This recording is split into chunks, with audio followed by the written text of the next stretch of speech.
Dear students, ఈరోజు మనం properties of ఛార్జ్లో క్వాంటైజేషన్ ఆఫ్ ఛార్జ్ గురించి డిస్కస్ చేద్దాం. క్వాంటైజేషన్ ఆఫ్ ఛార్జ్ అంటే ఏంటి? The charge on any body is an integral multiple of elementary charge. So elementary charge means elementary పార్టికల్కి ఏదైతే charge ఉంటుందో దాన్ని ఎలిమెంటరీ ఛార్జ్ అంటాం. అయితే ఇక్కడ ఎలిమెంటరీ ఛార్జ్గా మనం ఎలక్ట్రాన్ తీసుకుంటాం. ఎలక్ట్రాన్కి ఏదైతే ఛార్జ్ ఉంటుందో దాన్ని ఎలిమెంటరీ ఛార్జ్గా తీసుకుంటాం. అంటే ఏదైనా ఒక బాడీ పైన ఛార్జ్ ఉండాలంటే అది ఎలక్ట్రాన్ యొక్క ఛార్జ్కి ఇంటిగ్రల్ మల్టిపుల్గా ఉంటుంది. అంటే ఒక బాడీ నుంచి మనం ఛార్జ్ని బయటకు తీయాలి అంటే ఇంటిగ్రల్ మల్టిపుల్ ఆఫ్ ఎలక్ట్రాన్స్ని బయటకు తీయాల్సి ఉంటుంది. లేదా ఒక బాడీకి మనం ఛార్జ్ యాడ్ చేయాలంటే ఆ బాడీకి integral multiple of electron add చేయాల్సి ఉంటుంది. అంటే ఏదైనా ఒక బాడీపై ఉన్నటువంటి ఛార్జ్ క్యూ అనేది which is equal to the plus or minus NE అని రాస్తాం. So plus or minus NE. So Q అనేది ఏంటంటే charge on any body and E is the charge of one electron. One ఎలక్ట్రాన్కి charge ఎంత ఉంటుంది? 1.6 × 10⁻⁻⁹ coulombs. ఇక్కడ N అనేది ఏంటంటే integer values. So N value అనేది 1, 2, 3 and so on all integer values ఉండాలి. ఎన్ వాల్యూ అనేది ఫ్రాక్షన్ ఉండకూడదు, ఎన్ వాల్యూ అనేది డెసిమల్ ఉండకూడదు. So N value it is not equal to the 1.5 కానీ 1.4 కానీ 1.3 కానీ ఇలా ఉండకూడదు. అండ్ 2/3, 1/2 ఇలా ఉండకూడదు. సో మనం ఏదైనా ఒక షాప్కి వెళ్ళినప్పుడు మనకు పెన్స్ కావాలనుకోండి, 3 పెన్స్ ఇవ్వమని అడుగుతాం, లేదా 4 పెన్స్ ఇవ్వమని అడుగుతాం, లేకపోతే 100 పెన్స్ ఇవ్వమని అడుగుతాం. నాకు 1/2 పెన్ కావాలంటే it is not possible. And 0.5 pen కావాలంటే ఇట్ ఈజ్ నాట్ పాసిబుల్. అంటే ఇంటిగ్రల్ మల్టిపుల్ ఆఫ్ పెన్స్ మాత్రమే అవైలబుల్గా ఉంటాయి. ఇక్కడ కూడా ఛార్జ్ ఎలా ఉంటుందంటే integral multiple of electron charge మాత్రమే అవైలబుల్గా ఉంటుంది. అంటే ఎన్ అనేది కంపల్సరీగా ఇక్కడ ఇంటీజర్ వాల్యూ అయి ఉండాలి.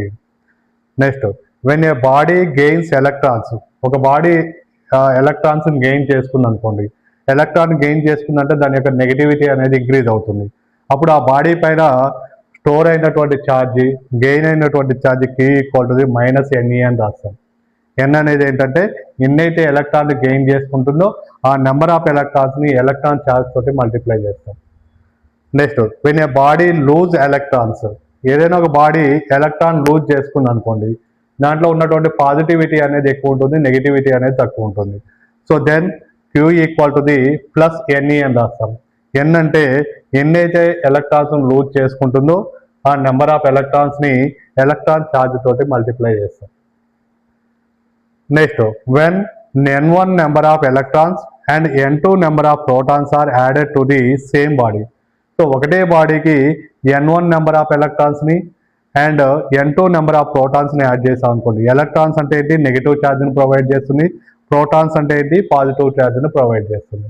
సో ఈ రెండు కూడా ఒకే బాడీకి మనం యాడ్ చేసినప్పుడు ఏమవుతుందంటే Q equal to the n1. So electron ఛార్జ్ని మైనస్ ఈగా రాసుకున్నాం. అంటే n1 నెంబర్ ఆఫ్ ఎలక్ట్రాన్స్ని యాడ్ చేశారు కాబట్టి n1 × -e plus n2 number of protons add చేశాం కాబట్టి n2 × ప్రోటాన్ ఛార్జ్ వచ్చేసి ప్లస్ ఈగా రాస్తాం, n2 × e. సో దీన్ని క్యూ ఈక్వల్ టు ది, దీంట్లో నుంచి ఈ కామన్ తీస్తే ఏమవుతుందంటే n2 - n1 × e అవుతుంది. నెక్స్ట్, మనకి ఈ కాన్సెప్ట్ పైన జేఈ మెయిన్స్ 2019లో ఒక ప్రాబ్లం రావడం జరిగింది. అదేంటంటే if A body has a net negative charge of 8.0 × 10⁻⁻19 coulombs, it means the body possesses 5 proton in excess, 5 electron in excess, 4 protons in excess, 4 electron in excess. So ఈ 4 ఆప్షన్స్లో ఏది correct option మనం tick చేయాల్సి ఉంటుంది. So first, A body has a negative charge. బాడీకి negative charge ఉంది. Body has negative charge, it means it gains the electrons. So బాడీకి negative charge ఉందంటే బాడీ ఎలక్ట్రాన్స్ని గెయిన్ చేసుకున్నప్పుడు మాత్రమే దానికి నెగిటివ్ ఛార్జ్ ఉంటుంది. సో ఎలక్ట్రాన్స్ని గెయిన్ చేసుకుంది కాబట్టి it has excess of electrons. So ఆ బాడీ లోపల ఏమవుతుందంటే ఎలక్ట్రాన్స్ అనేవి ఎక్సెస్గా ఉంటాయి. సో ఒక ఆప్షన్ అయితే ఎక్సెస్ ఆఫ్ ఎలక్ట్రాన్స్ ఉంటుంది. So option number B and option number D రెండు కూడా, రెండిట్లో ఏదో ఒక ఆప్షన్ అయితే ఉంటుంది. నెక్స్ట్ మనం number of electrons find out చేయాల్సి ఉంటుంది. దానికోసం క్వాంటైజేషన్ ఆఫ్ ఛార్జ్ నుంచి from Q equal to the NE అని రాస్తాం. సో క్యూ ఈక్వల్ టు ఎన్ఈలో క్యూ వాల్యూ ఆల్రెడీ 8.0 × 10⁻⁻19 కూలమ్స్ ఇచ్చాడు. ఆ వాల్యూ ఇక్కడ సబ్స్టిట్యూట్ చేస్తున్నాం. Equal to the n1. So మనకి నెంబర్ ఆఫ్ ఎలక్ట్రాన్ వాల్యూ తెలియదు కాబట్టి ఎన్ అలానే వస్తున్నాం. ఎలక్ట్రాన్ ఛార్జ్ వచ్చి 1.6 × 10⁻⁻19 కూలుంబ్స్.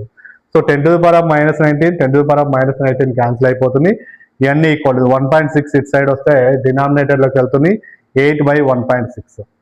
సో ఇక్కడ డెసిమల్ రిమూవ్ చేస్తే సో న్యూమరేటర్ వాల్యూని 10తో మల్టిప్లై చేస్తే ఏమవుతుంది 80/16 అవుతుంది. 16 1 jar 16 5 jar 80 అవుతుంది. So N equal to 5 electrons in excess. So excess number of electrons అనేవి 5గా ఉంటుంది. సో ఆప్షన్ నెంబర్ బి అనేది కరెక్ట్ ఆప్షన్ అవుతుంది. సో ఇది ఈ ప్రాబ్లం సంబంధించినటువంటి సొల్యూషన్. సో నేను ఇచ్చేటటువంటి కంటెంట్ కనుక మీకు నచ్చినట్టయితే నా ఛానల్ని సబ్స్క్రైబ్ చేయండి. మీకు నేను ఇచ్చినటువంటి కంటెంట్లో కనుక మీకు ఏమైనా డౌట్ ఉంటే మాత్రం కామెంట్ రూపంలో షేర్ చేయండి. Thank you all.